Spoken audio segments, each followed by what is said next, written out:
Salam sejahtera saya ucapkan.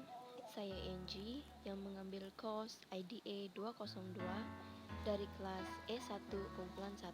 Saya akan membentangkan topik sumber-sumber yang digunakan dalam perundangan Islam, yaitu Al-Quran. Al-Quran merupakan wahyu Allah yang diturunkan kepada Nabi Muhammad untuk menjadi panduan dan petunjuk kepada umat manusia. Ia bersifat syumul dan pelengkap kepada kehidupan manusia kerana segala-galanya ada di dalamnya seperti akidah, ibadah, muamalah, dan sebagainya. Al-Quran boleh didefinisikan sebagai yang disebut oleh para ulama, yaitu kitab yang diturunkan ke atas Nabi Muhammad dengan menggunakan lafaz Arab. Ia diturunkan secara mutawatir dan dimulai dengan surah Al-Fatihah dan disudahi dengan surah Al-Nas. Allah menamakan Al-Quran itu sebagai roh dan menjadikannya cahaya. Sekiranya umat Muhammad mengasingkan dirinya dari Al-Quran, maka diumpamakan seperti hidup tanpa roh. Ia boleh didapati dalam surah Al-Syura 42 ayat 52. Ayat ini bermaksud, dan demikianlah kami mewahyukan kepadamu wahyu dengan perintah kami. Sebelumnya kamu tidaklah mengetahui apakah itu kitab dan tidak mengetahui apakah itu iman. Tetapi kami jadikan Al-Quran itu cahaya yang kami tunjuki dengan dia siapa yang kami kehendaki di antara hamba-hamba kami. Dan sesungguhnya kamu benar-benar memberi petunjuk ke jalan yang lurus.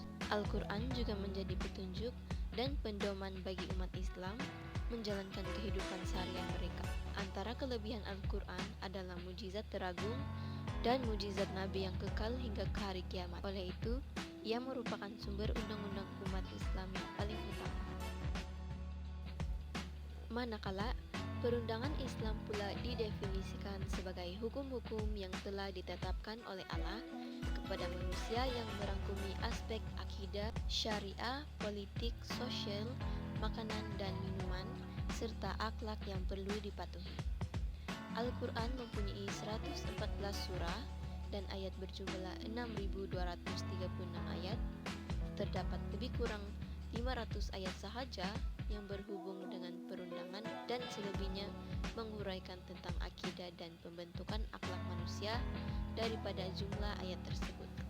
Seterusnya ialah asas perundangan Islam menurut Al-Quran. Yang pertama adalah hukum iktikad. Hukum iktikad adalah hukum-hukum yang berhubungan dengan akidah dan keimanan. Hukum kedua adalah hukum akhlak. Hukum akhlak adalah hukum yang berhubungan dengan perilaku seorang mukallaf untuk menghiaskan dirinya dengan sifat-sifat terpuji dan menjauhkan diri dari segala sifat tercela yang menyebabkan kehinaan. Hukum yang ketiga adalah hukum amali, yakni segala peraturan hukum yang berkaitan dengan segala perbuatan, perjanjian dan muamalah sesama manusia. Aspek hukum ini adalah yang lazimnya disebut dengan fiqh Al-Quran, dan itulah yang dikembangkan oleh ilmu usul fiqh. Seterusnya, saya akan menjelaskan tentang sifat-sifat Al-Quran sebagai sumber perundangan Islam. Yang pertama, Al-Quran tidak memberatkan. Dalam surah Al-Baqarah 2 ayat 185 berkata, Allah menghendaki kemudahan bagi kamu dan tidak menghendaki kamu menanggung kesusahan. Yang kedua, Al-Quran turun secara berperingkat-peringkat dalam pelaksanaannya agar lebih mudah difahami dan dilaksanakan. Dan turunnya Al-Quran berdasarkan suatu kejadian tertentu akan lebih berkesan dan mempengaruhi jiwa dan hati manusia. Kesimpulan yang kita boleh perolehi adalah Al-Quran harus didalami agar individu mendapat pengajaran dan memahami artinya dengan baik. Jika individu menjalankan kajian terhadap kitab Al-Quran ini, mereka akan mempelajari dan mengetahui maksud-maksud tersirat yang terdapat di dalamnya. Sebagai contoh, umat Islam akan mengkaji Al-Quran setiap hari agar sentiasa dirahmati Allah, dan seterusnya.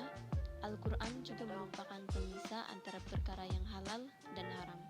Seperti yang kita ketahui, antara perbuatan yang haram adalah berzina, minum arak, mencuri, dan sebagainya.